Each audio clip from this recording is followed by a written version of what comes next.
Question number 10, करा एक वृत्त के वाह्य बिंदु से खींची गई स्पर्श रेखाओं के बीच बना कोण, स्पर्श रेखाओं के बीच बना कोण स्पर्श बिंदुओं को केंद्र से मिलाने वाले रेखाखंड, स्पर्श बिंदुओं को केंद्र से मिलाने वाले रेखाखंड के बीच बने कोण क्या होते हैं? समपूरक होते हैं। तो सवाल यह कह रहा है कि यह कोण और यह कोण मिलाकर के समपूरक है, अर्थात कोण APB धन कोण AOB बराबर 180 अंश। अब ज्ञात क्या है? हमको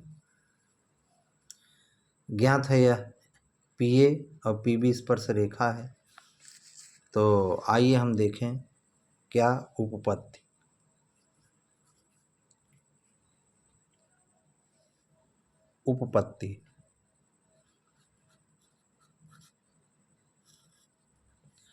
उपपत्ति में देखिए दो समकोण त्रिभुज बना है, एक PAO या AOP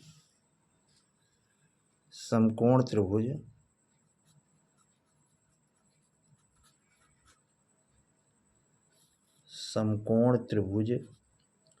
AOP तथा BOP से देखिए दो त्रिभुज बने हैं। दोनों त्रिभुजों को हमको सर्वांगसम सिद्ध करना है। सर्वांगसम आपको बताए थे उस दिन, 3 पॉइंट बराबर होना चाहिए। तो चलिए देखिए 3 पॉइंट क्या बराबर होगा? 3 पॉइंट बराबर हो जाएगा PA बराबर PA बराबर इस त्रिभुज का यह PA और इसका यह बराबर है। क्यों बराबर है? वृत्त की स्पर्श रेखा है। वृत्त की क्या है? स्पर्श रेखा। वृत्त की स्पर्श रेखा है, एक पॉइंट। दूसरा क्या है? OP उभयनिष्ठ है। OP क्या है? OP बराबर OP आगे क्यों है बराबर? उभयनिष्ठ। तीसरा OA बराबर OB क्यों है? वृत्त की त्रिज्या। वृत्त की त्रिज्या, इसलिए क्या हो जाएगा? इसलिए त्रिभुज AOP सर्वांगसम त्रिभुज BOP, इसलिए दोनों त्रिभुज क्या हो जाएंगे? सर्वांगसम हो जाएंगे। और आपको मैंने बताया था कि जब सर्वांगसम हो जाएंगे तो उसके सारे कोण क्या हो जाते हैं? बराबर। इसलिए इसका यह कोण इस कोण के बराबर हो जाएगा। इसलिए कोण AOP बराबर कोण BOP, यह कोण इसके बराबर, इसी तरह से यह कोण इसके बराबर। कोण APO बराबर कोण BPO। अब हमको यही दोनों कोण निकालने हैं। चलिए देखिए, ऊपर वाले से चले हम। पहले यह देखें, पहले त्रिभुज से क्या? कोण APO किसके बराबर है? कोण APO बराबर क्या? 90 है, तो 90 में से यह घटा दीजिए, यह कोण घटा देंगे। तो 90 माइनस कोण AOP, 90 माइनस कोण AOP, समीकरण नंबर 1। अभी नहीं समझ में आया होगा तो हम बता देते हैं। किसी समकोण त्रिभुज में अगर एक कोण 90 अंश है और दूसरा कोण मान लीजिए 30 अंश है, तो तीसरा कोण कितने अंश का होगा? 90 में से 30 घटा दीजिए। उसी तरह से किए हैं। 90 अंश है क्योंकि स्पर्श रेखा त्रिज्या क्या होती है? लंब होती है। ये 90 अंश है, तो 90 में से ये कोण घटा दीजिए तो ये कोण मालूम हो जाए ऊपर वाला। इसी तरह से नीचे वाला करेंगे। कोण BPO, कोण BPO बराबर क्या हो जाएगा? 90 माइनस ये नीचे वाला घटाइए, नीचे वाला क्या है? BOP, समीकरण नंबर 2। अब समीकरण 1 2 को जोड़ने पर क्या होगा देखिए, जोड़िए तो कोण ए पी ओ धन कोण बी पी ओ बराबर 90 हो जाएगा 180 minus A O P minus common लेंगे तो ए ओ पी धन B O P minus common ले लिया तो देखिए ए पी ओ और बी पी ओ पढ़ेंगे तो ये पूरा कोण आ जाएगा। इस पूरे कोण को हम क्या कहेंगे, ए पी बी। पूरे कोण को क्या कहेंगे, ए पी बी। अब यहाँ देखिए 180 माइनस इस पूरे कोण को क्या कहेंगे, इस पूरे कोण को कहेंगे ए ओ बी। कोण ए ओ बी, कोण ए ओ बी। पूरे कोण को ए ओ पी और बी ओ पी दोनों कोण मिलाएंगे तो ए ओ बी पढ़ेंगे। ये माइनस वाला इधर ले आइए तो कोण ए पी बी धन ऋण है तो इधर आएगा धन होगा ए ओ बी बराबर क्या बचेगा 180 अंश। अर्थात यह कोण और यह कोण दोनों का योग क्या हो जाएगा, यह कोण और यह कोण दोनों का योग क्या हो जाएगा 180 अंश। यही सिद्ध करना है। देखिए ए पी बी धन कोण A O B, A P B धन कोण ए ओ बी, यही प्रूव करना है। सवाल नंबर कौन था, 10 था। अब आइए सवाल नंबर 11। सवाल नंबर 11 में क्या है, सिद्ध कीजिए किसी वृत्त के परिगत समांतर चतुर्भुज समचतुर्भुज होता है। सिद्ध कीजिए कि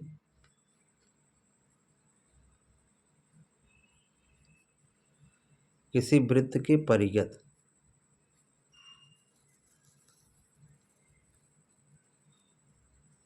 किसी वृत्त के परिगत, ये वृत्त है, मान लीजिए ऐसे मैंने खींच लिया,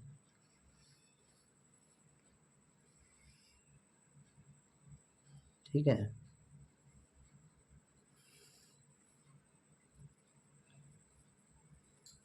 ये परिगत, यहाँ मैंने ए बी सी डी ये कर दिया और जहाँ स्पर्श कर रहे हैं वहाँ से क्या करेंगे, यहाँ मान लीजिए यहाँ स्पर्श कर रहा है पी कर दीजिए, यहाँ स्पर्श कर रहा है क्यू कर दीजिए, यहाँ आर करिए, यहाँ क्या करेंगे यस। सवाल क्या कहा है, सिद्ध कीजिए कि किसी वृत्त के परिगत समांतर चतुर्भुज परिगत समांतर चतुर्भुज समचतुर्भुज होता है। तो समांतर चतुर्भुज क्या है, अब परिगत जो समांतर चतुर्भुज खींचा गया है वो देखिए। आइए अब आगे हम चलेंगे तो ये समांतर चतुर्भुज क्या है, समचतुर्भुज। इसका मतलब हमको ये समांतर चतुर्भुज है, समांतर चतुर्भुज में क्या होता है, समांतर चतुर्भुज में सम्मुख भुजाएं बराबर होती हैं। ज्ञात क्या है, समांतर चतुर्भुज मान लीजिए भुजा इसके बराबर होगा, ए बी बराबर क्या होगा, ए बी बराबर होगा C D, sorry A B बराबर सी डी। समांतर चतुर्भुज की सम्मुख भुजाएं बराबर होती हैं, ए बी बराबर सी डी और बी सी बराबर ए डी, बी सी बराबर क्या होगी ए डी। और सिद्ध क्या करना है, देखिए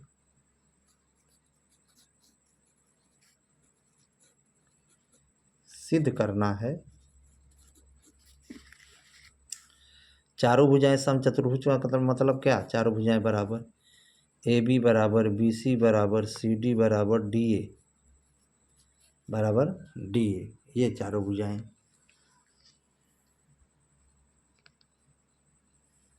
अब देखिए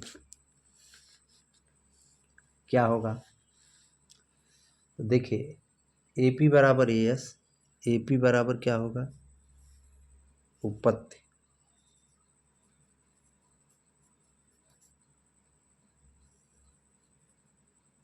उपपत्ति में देखिए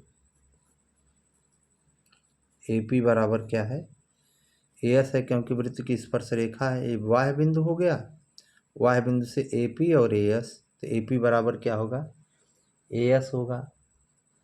और बी पी बराबर क्या होगा, बी क्यू। बी पी बराबर क्या होगा, बी पी बराबर हो जाएगा बी क्यू।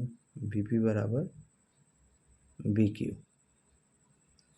बी पी बराबर बी क्यू। और क्या, सी आर बराबर सी क्यू। सी आर बराबर सी क्यू। सी आर बराबर